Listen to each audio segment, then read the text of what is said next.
기독교 신앙의 가르침 중에 만인 제사장직이라는 것이 있습니다. 이것은 예수를 믿는 모든 사람이 다 제사장이다. 그런 뜻입니다. 마틴 루터나 존 칼빈 같은 이 종교개혁자들이 이구동성으로 이것을 가르쳤습니다.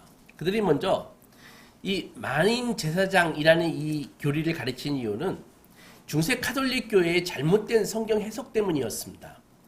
중세 시대만 해도 교회에는 사제들이 일반 평신도와 하나님 사이에 이 중간에 딱 연결점이 되어가지고 평신도들은 하나님 앞에 직접 나아갈 수 없고 반드시 사제들을 통해서 하나님 앞에 나아갈 수 있다. 그렇게 가르쳤습니다. 심각한 것은요, 예수 그리스도 말고 카톨릭의 많은 성인들과 순교자들, 이런 사람들을 힘입어가지고 하나님 앞에 나아갈 수 있다라는 그렇게 가르치고 그런 신앙이 있었습니다. 지금도 마찬가지로 이 카톨릭 교회는요, 성인의 이름으로 기도하면, 예를 들어서 마리아의 이름으로 기도하면은 하나님이 더 잘 들어주신다. 이렇게 가르치고 있습니다. 이것은 정말 아주 비성경적인 그런 가르침이 아닐 수 없습니다. 아무튼 당시에는 자신이 직접 예수님을 믿고 하나님 앞에 나아간다라는 신앙 자체가 없었습니다. 이런 와중에 루터나 칼빈 같은 종교 개혁자들은 하나님을 만나는데 사제가 필요한 것이 아니다. 이제 모든 믿는 사람은 이제 모두 다 제사장이 돼가지고 예수 그리스도의 보혈로 보혈의 공로로 하나님을 직접 배우러 갈 수 있다. 이렇게 가르쳤던 것입니다. 그 근거 중에 하나가 바로 오늘 성경 본문입니다.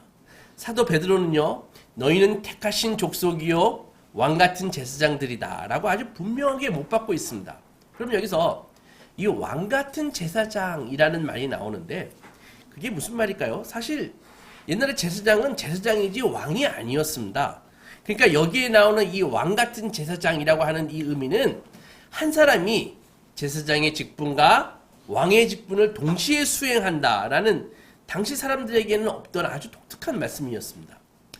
이스라엘의 역사 속에서 하나님께서는 이 이스라엘 나라를 움직이시는데 사용하신 크게 세 개의 기관이 있었습니다. 그게 바로 왕과 선지자와 제사장, 이 세 가지였습니다. 이 세 가지 직분자들에게 하나님께서는 선지자를 통해 기름을 부어 임명하시고 하나님의 일을 수행하도록 하셨습니다. 이런 배경에서 성경이 이 왕같은 제사장이라고 말씀하신 것은 이제 구원받은 성도들이 예수 그리스도의 그 중보만으로 하나님 앞에 직접 나아가서 그분의 이름을 부르고 그분에게 직접 배울 수 있게 되었다. 그런 말입니다. 그렇지만 이것은 이제 목회자도 필요 없고 교회도 필요 없고 내가 제사장이니까 주님 앞에 나가서 직접 배우면 된다. 라는 것을 말하는 것은 아닙니다. 그럼 그런 모든 도움이 다 필요하지만 반드시 있어야 되지만 누구든지 예수를 믿고 구원을 받은 사람은 예수 십자가의 그 구원을 토대로 하나님 앞에 나아갈 때 하나님께서 용납해 주신다, 받아주신다라는 의미입니다. 이제 성도는 다른 누구를 거치지 않고 직접 하나님께 기도하고 하나님께서는 그 기도를 직접 들으시고 그에게 직접 말씀하시고 직접 은혜를 주셔서 하나님의 자녀의 삶을 살아가게 하신다라는 그런 뜻입니다. 그런데 여기 이 왕같은 제사장이라고 했는데 이것은 구원받은 하나님의 자녀가 제사장이 된다는 말이고 단순히 제사장이 아니라 구원받은 하나님의 자녀가 되는 제사장은 단순한 제사장이 아니라 왕같은 제사장이 된다. 그런 말씀입니다. 이 말씀을 이해하기 위해서 우리는 사실은 예수님을 이해해야지 이 말씀을 이해할 수 있습니다. 왜냐하면 예수님 안에서 왕직과 제사장직이 만났기 때문입니다. 우리가 알듯이 왕은 나라를 통치하고 다스리는 사람이죠. 제사장은 제사를 드리는 사람입니다. 그래가지고 하나님 앞에 나아올 수 없는 사람들을 끌어안고 제사장이 하나님 앞에 나아가서 하나님께서 그 죄인들을 용납시켜 주십사 하고 제사를 드리는 게 제사장의 직분이죠. 그러니까 구약시대에는요, 예수님 이전에는 제사장의 중보가 없다면 그 누구도 하나님 앞에 나아갈 수 없었습니다. 그럼 여기서 질문이 있을 수 있죠. 예수께서 감당하신 세 개의 직분, 즉 왕, 제사장, 선지자가 있는데 그럼 선지자의 직분은 어떻게 된 거냐? 이렇게 질문이 있을 수 있습니다. 오늘 성경에 보면은 그것에 대한 답변이 나와 있는데 왕 같은 제사장으로 불러주신 그 이유가 너희를 어두움 가운데서 불러내서 그의 기이한 빛에 들어가게 하신 하나님의 아름다운 덕을 선포하게 하려 하심이라 라고 했습니다. 이것이 바로 선지자의 직분입니다. 왕 같은 제사장이 되어서 어둠의 나라에서 옮겨 빛의 나라로 들어가게 하신 그 예수 그리스도의 그 아름다운 덕을 선지자처럼 선지자가 되어서 전파하게 하는 사람들이 되게 하시는 것, 그것이 우리 구원의 목적이라는 것입니다. 그러니까 우리가 구원받은 이유가 예수 그리스도의 덕을 증거하는데 그런 데 있다는 것이죠. 이 세 가지의 직분, 왕, 선지자, 제사장, 이 세 개의 직분이 예수 그리스도 안에서 하나로 만나고 예수 안에 있던 그 세 개의 직분이 이제 예수의 피로 구원받은 성도 안에서 다시 만나게 된다. 그렇게 되는 것입니다.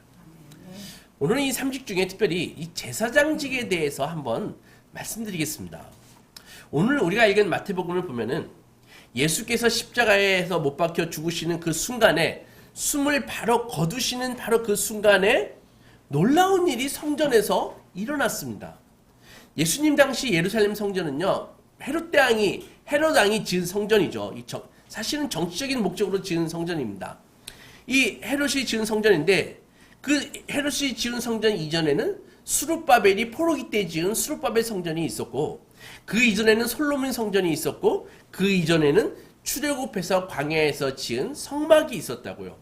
이렇게 성전이 이렇게 변천해 왔지만 그 구조는 똑같아요. 출애굽기 광야에서 하나님께서 가르치셨던 구조와 똑같다는 것이죠. 성막 안에는 아주 은밀하게 제사장들이 들어가서 하나님을 만나는 방이 있었습니다. 방이 두 개가 있었는데 하나는 6평짜리 방이고 하나는 12평짜리 방입니다. 그래서 12평짜리 방을, 이 6평짜리 방을 우리는 지성소라고 부르고 12평짜리 방을 성소라고 부릅니다. 그래서 지성소에 들어가기 위해서는 반드시 성소를 통과해서 지성소에 들어갈 수 있었습니다. 이 지성소는 제사장 중에서 아무 제사장이나 들어가는 것이 아니라 오직 대제사장만 1년에 한 번 대속죄, 욤키푸르라 그러는데 대속죄일에 아주 복잡한 그런 짐승을 잡아서 제사를 드리고 피를 뿌리고 정결례를 다 통과한 다음에 1년에 딱 한 번 들어갈 수 있었습니다. 욤키푸르에 대속죄일에. 여기는 하나님의 법궤가 있고요. 지성소에는 법궤가 있고 하나님의 임재가 있는 곳이기 때문에 이 정결 예식을 제대로 하거나 좀 실수를 해서 들어가면은 하나님을 만나다가 죽는 일이 빈번했습니다. 그래서 대제사장이라고 해도 함부로 들어가는 것이 아니라 들어갈 때는 허리에 긴 줄을, 로프를 메고 그리고 여기 옷에다가는 딸랑딸랑 방울을 달고 그렇게 들어갔다고요. 그래서 이 대제사장이 지성소에 들어갔을 때 제사장들은 뭐 했냐? 밖에서 이 줄을 딱 보면서 기다리고 있었다고요. 그래서 방울 소리가 딸랑딸랑 나면 제사장이 지금 이 대제사장이 일을 하고 있는 것인데 방울 소리가 안 나면은 그게 죽은 거라고요. 그러면 밖에서 로프를 당겨가지고 대제사장 시체를 끌어냈습니다. 아무튼 지성소는 하나님을 만나는 곳이지만 이게 부실한 정결 예식을 하고 들어가면 죽을 수도 있는 그런 무서운 곳이었습니다. 제사장들은 숫자가 많았습니다. 왜냐하면 제사를 의뢰하는 사람들이 워낙 헌지자가 많았기 때문에 그들은 성소에 들어가서 제사를 드리고 주님을 만났습니다. 성소까지는 들어갔습니다. 그러나 주님을 만난다고 하더라도 제사장들이 헌지자의 그 제사를 대행하면서 성소에 들어가는 것과 대제사장이 1년에 한 번 온 이스라엘을 대신해서 지성소에 들어가 하나님을 만나는 것과는 완전히 다른 것입니다. 그래서 성소와 지성소 사이에는 아주 큰 휘장, 커튼이 쳐져 있었습니다. 근데 이 커튼의, 이 휘장의 규격도 하나님이 알려주셨는데, 커튼은, 이 휘장은 흰색 배실로 청색, 자색, 홍색 실을 첨가해서 정교하게 꼬아가지고 만들었고, 이 천사들이 이 휘장에 이렇게 새겨져 있었습니다. 중요한 것은 휘장의 강도예요. 이 모세오경을 읽어보면 휘장의 강도를 어떻게 해야 되냐 하면 휘장 양끝에다가 황소를 묶고 황소가 당겨도 안 찢어질 정도로 그런 강도를 갖게끔 두껍게 만들었다고요. 그렇게 하나님께서 시키셨습니다. 그래서 이게 뭘 의미하냐고 하면은 지성소와 성소 사이에는 엄격하게 나누어져 있다라는 것을 보여주고 그 나누어진 것을 누구도 함부로 합칠 수 없다. 그런 의미라고요. 그런데 예수님이 십자가에 못 박혀 죽으시는 바로 그 순간에 놀라운 일이 벌어졌습니다. 황소가 양옆으로 당겨도 안 찢어지는 그런 그 성소와 지성소 사이의 그 커튼이 위에서부터 아래로 쫙 찢어졌습니다.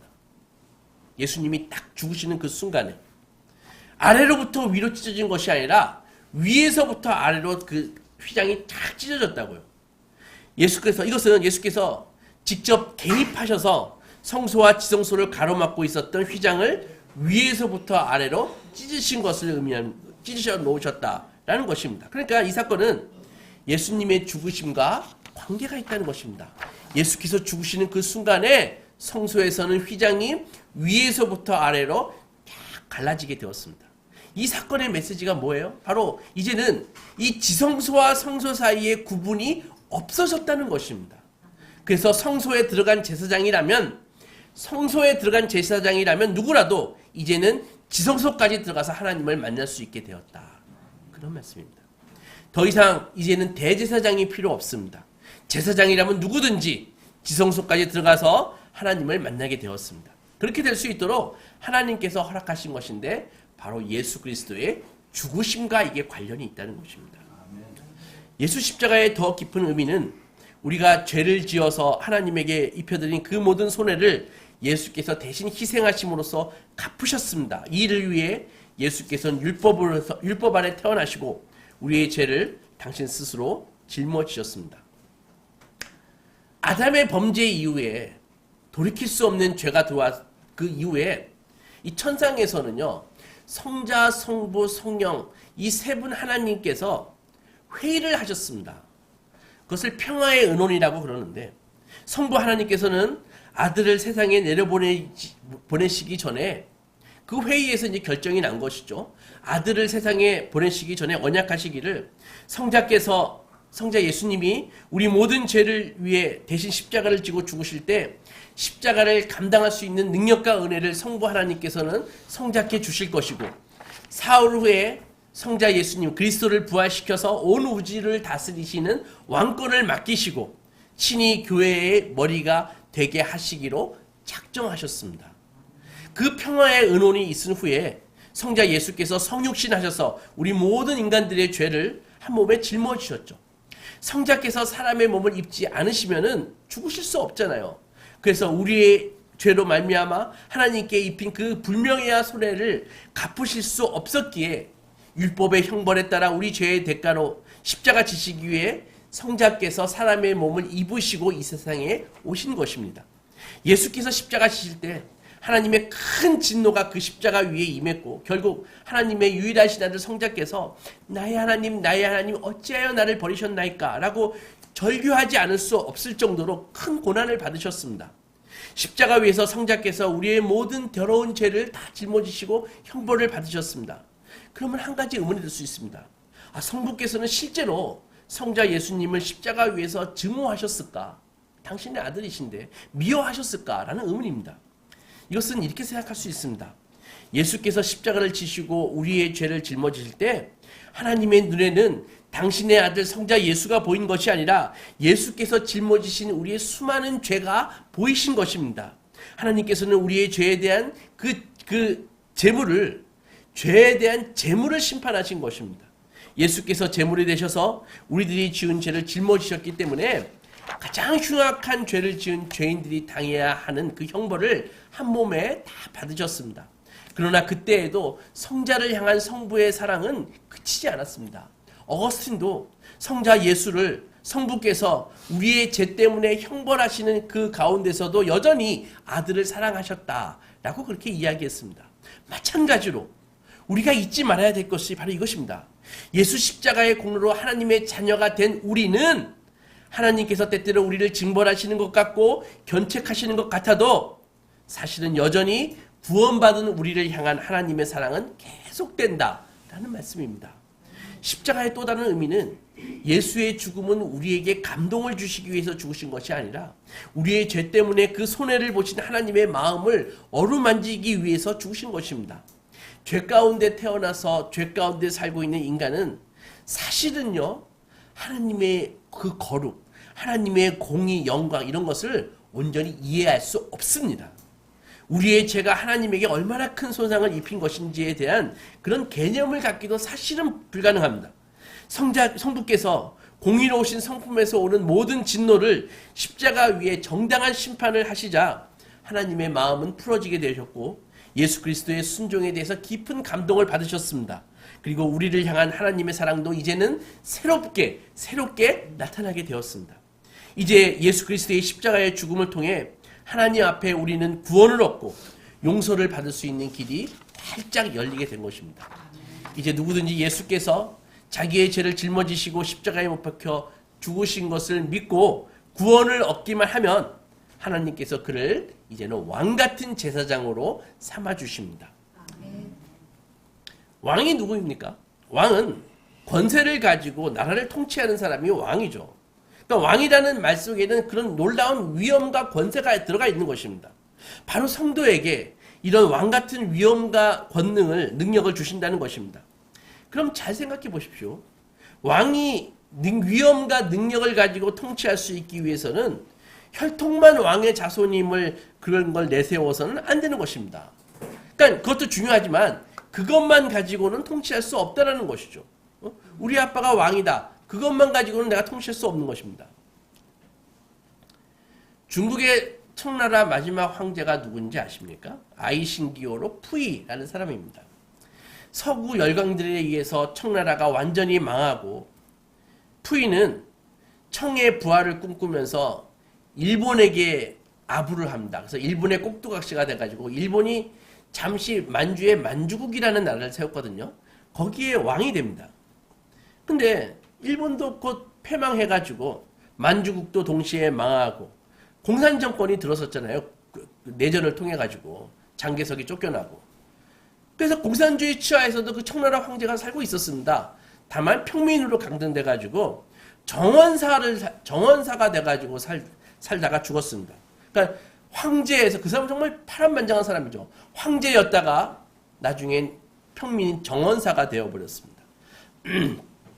한나라의 왕이 돼가지고 그 중국이라는 거대한 제국의 황제가 돼가지고 권세를 가지고 통치하기 위해서는 어때야 했었습니까?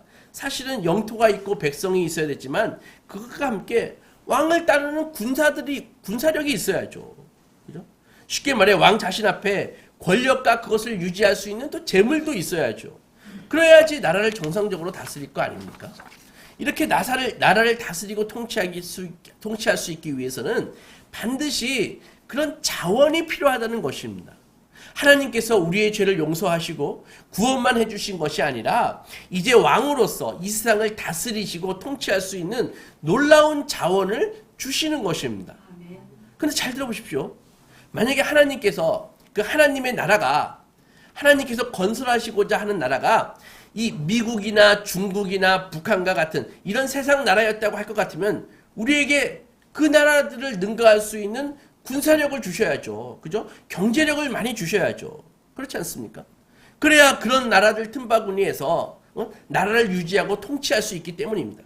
그런데 하나님께서 이 세상에 진정으로 건설하고 싶으신 나라는 그런 총과 칼을 가진 그런 세상 나라가 아니라 바로 하나님의 나라입니다.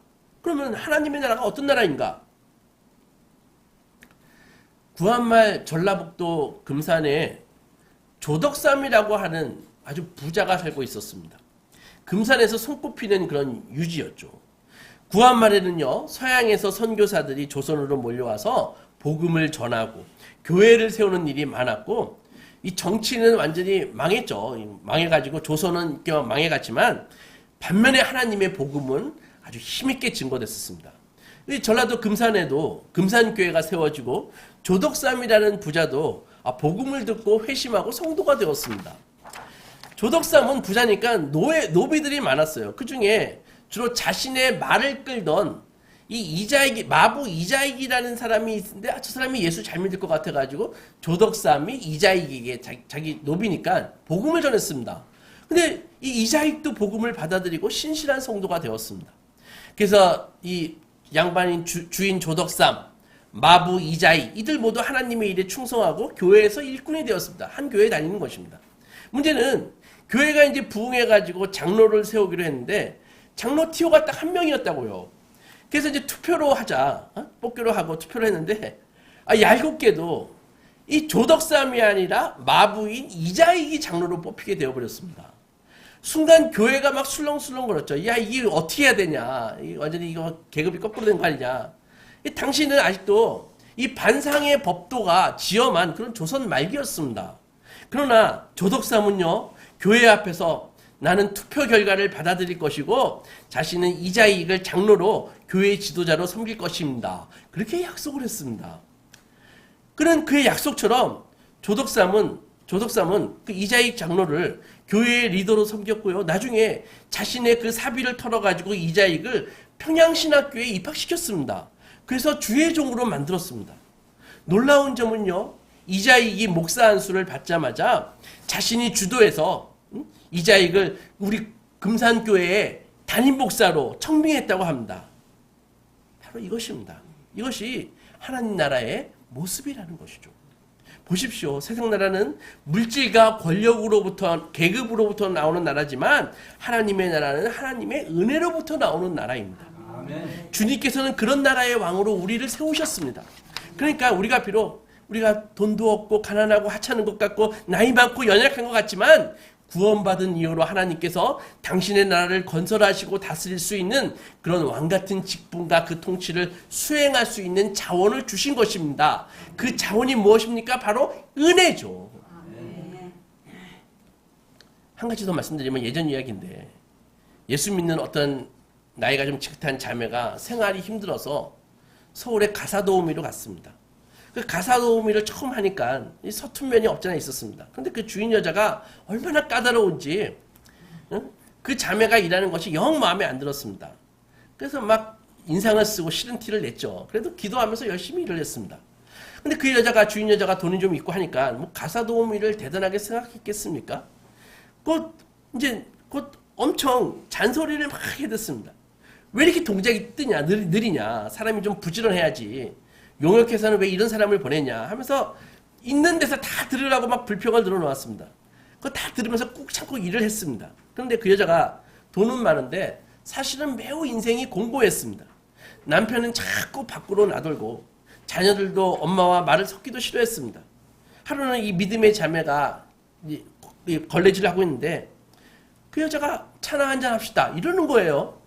그래서 그저의 말을 다 들어주고 하다가 그 자매가 전도를 했습니다. 놀랍게도 그 여자가 눈물을 흘리면서 주님을 영접했습니다. 그 다음부터는 예전에 출근하면 아줌마! 그러면서 오늘 할 것을 막 속사포처럼 막 쏟아놨는데 이제 회심하고 난 다음에는 호칭이 아줌마에서 권사님으로 바뀌었습니다. 그리고 그 외에도 가정이 어려운 일이 생기면은 그 권사님에게 전화를 해서 이러저러한 일이 있는데 어떻게 했으면 좋겠냐 물어보고 속상한 일이 있으면 또 전화해서 기도도 받고 그래서 그 여자가 평안을 얻었다고 했습니다. 바로 이것입니다. 이것이 왕같은 제사장의 사역입니다. 하나님께서 우리에게 이 직분을 주신 것입니다. 바로 이런 왕같은 제사장의 통치를 세상에서 실현하기 위해서 우리를 부르셨다는 것이죠. 그래서 성도가 세상 나라에 가서 거기서 뭐 세상에 나가서 뭔가 좀 얻을 게 있을까 해가지고 기웃거리고 신앙을 자꾸 훼손하고 타협하고 굴복하고 세상에 아부하고 그러면 예수 안 믿는 척하고 그러면 아주 추하고 지저분해지는 것입니다. 오히려 우리는 왕 중의 왕이신 예수 그리스도의 제자로서 나는 하나님의 나라를 위해서 부름받은 존재이다. 나는 왕이신 예수 그리스도를 따라가는 나는 작은 왕이다. 라는 마음을 가져야 되는 것입니다.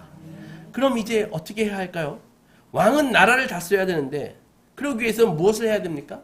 세상의 왕은 무역을 해가지고 돈을 많이 벌고 최신 무기를 많이 사고 그 다음에 백성들에게 애를 많이 낳으라 그래가지고 인구를 늘리고 간척 사업이라고 해서 영토를 늘려야 경제 산업을 발전시켜야 되는데 이렇게 왕노릇 하려면 왕노릇 제대로 하려면 엄청난 자원이 필요합니다. 그러니까 무슨 이야기입니까? 우리가 비록 왕 같은 제사장으로 부름은 받았지만 왕의 직무를 감당하고 영광을 실현할 수 있는 자원들을 하나님께로부터 공급받지 않으면 청나라 마지막 왕 푸이처럼 허접한 왕이 된다는 것입니다. 무슨 말씀인지 아시겠죠? 이거 영적으로 이해하셔야 됩니다. 청나라 푸이가 정원사를 했다고 해서 정원사 직업 자체를 지금 폄하하는 게 아닙니다. 그럼 오늘 가슴에 손을 얹고 한번 생각해 보십시오. 하나님께서 우리를 왕 같은 제사장으로 불러주셨는데 왕의 직무를 수행할 수 있는 자원을 끊임없이 하나님으로부터 나는 지금 받고 있는가? 그래서 하나님 나라를 위해 세우신 그런 사람들에게 가마를 내가 주고 그들로부터 하나님께 복종할 수 있도록 그리스도께 데려가는 그런 삶을 내가 지금 살고 있느냐? 그것입니다. 그렇다 하고 자신 있게 말하기 어렵죠. 그래서 우리가 그 삶을 살기 위해 반드시 하나님의 은혜가 필요한 것입니다. 왕 중의 왕이신 예수 그리스도의 통치는 은혜를 가지고 하는 통치니까 하나님께서 이렇게 구원받은 우리를 왕같은 제사장으로 삼아주셨습니다. 이 직분은 영원한 것입니다. 설령 우리가 한순간 죄를 짓고 신앙이 미끄러졌다고 할지라도 하나님께서 우리를 왕같은 제사장으로 삼아주신 것은 우리의 어떤 헌신적인 삶 때문이 아니라 예수 그리스도 십자가의 죽음 안에서 우리가 받은 직분이기 때문에 우리가 미끄러지고 죄 가운데 빠졌다고 하더라도 여전히 성도는 하나님께 고귀하고 소중한 존재입니다. 그런 마음으로 나는 하나님께서 예수 그리스도 십자가 죽으심 안에서 불러주신 왕같은 제사장입니다 라는 의식을 우리는 언제나 갖고 살아야 되는 것입니다. 그럼 제사장은 어떤 사람인가 하면 하나님 앞에 죄 때문에 나올 수 없는 이스라엘 백성들을 대신해서 하나님께 제사를 드려주고 기도해 주는 사람이 제사장입니다. 그런데 제사장은요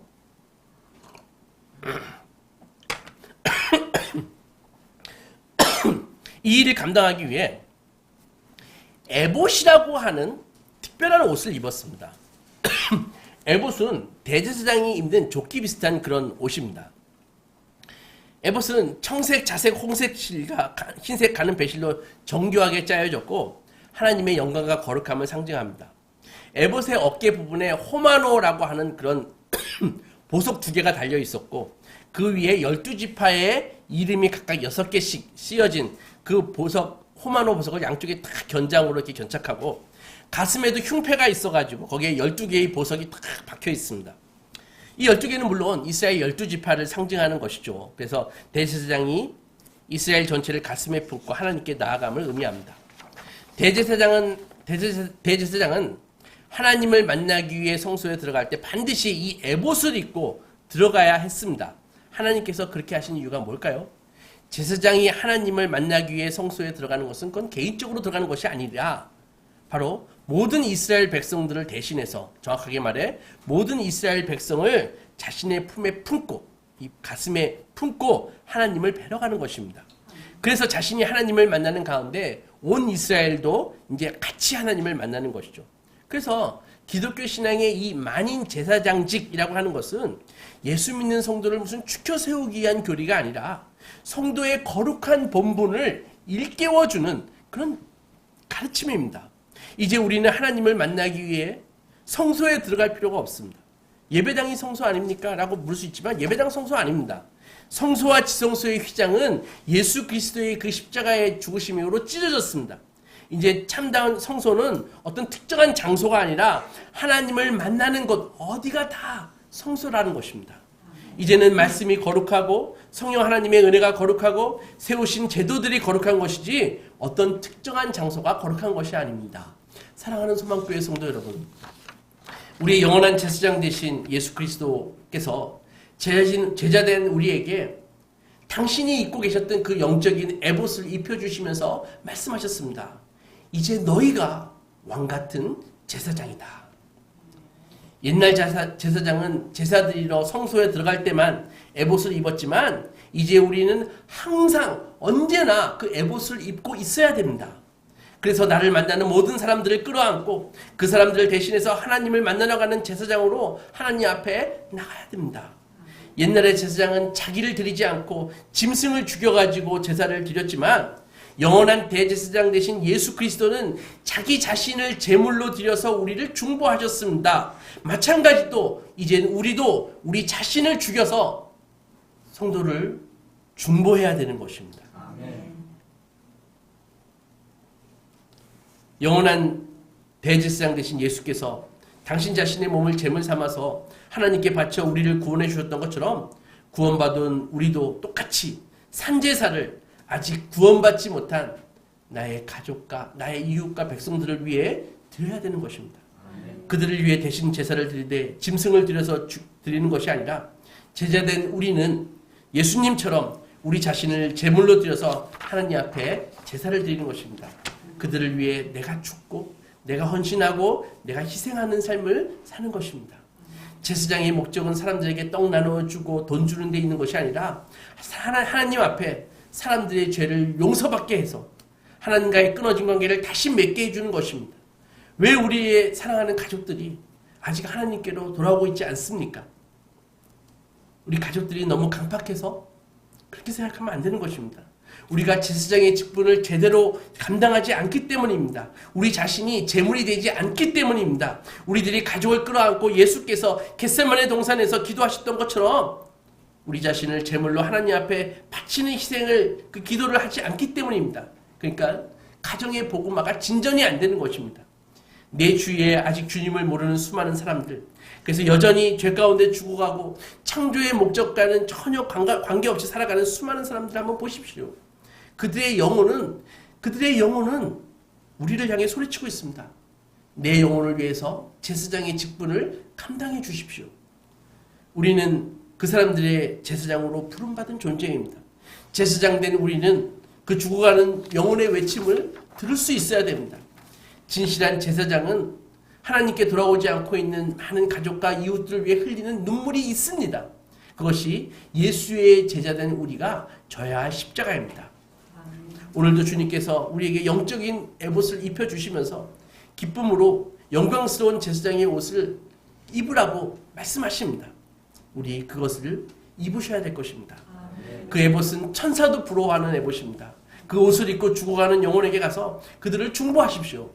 우리의 중보로 그 영혼은 살아날 것입니다. 그것이 제사장의 존재 이유입니다. 아무쪼록 우리 소망가족 모두 예수께서 입혀주신 이 영적인 에봇을 입으시고 왕같은 제사장이 되셔서 사랑하는 우리의 가족과 이웃을 하나님께 돌이키는 영광스러운 소명을 충성스럽게 감당하시기 주님의 이름으로 축원합니다. 아멘. 기도하며 나가겠습니다.